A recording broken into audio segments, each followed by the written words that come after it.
Hi అండి, welcome to Sunitha garden. మళ్ళీ మీ ముందుకు మంచి వీడియోతో వచ్చేసానండి.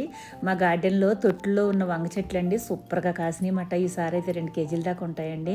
మరి అన్ని రకాల వంగలు ఉన్నాయి కదా నా దగ్గర, అవన్నీ రోజు కోసుకుంటున్నానండి. పెన్నడు వంకాయలు, తెల్ల వంకాయలు, చార్ల వంకాయలు, పచ్చడి వంకాయలు అన్ని రకాలు ఉన్నాయి. అవన్నీ కూడా ఈరోజు నేను కోస్తున్నాను. మరి డేటెడ్కి కొంతమందికి ఇద్దామనేసి నేను కోస్తున్నాను అనమాట. చూసారు కదా ఎంత బాగా వచ్చినాయో. మరి మీకు ఏమాత్రం వీలున్నా కానండి, మీ టెర్రాస్ మీద 2 కుండీలు పెట్టుకున్నాను, అందులో వేసుకోండి. కింద కంటే కూడా కుండీలో చాలా బాగా కాస్తాయండి వంకాయలు అయితే మాత్రం.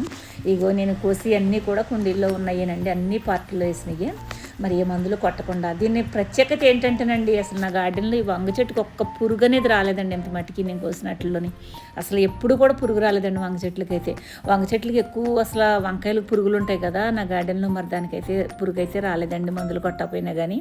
సరేనా, చూసారా ఎన్ని వచ్చినాయో చూసి మీరు కూడా ఆనందించండి. ఓకేనా, బాయ్ అండి.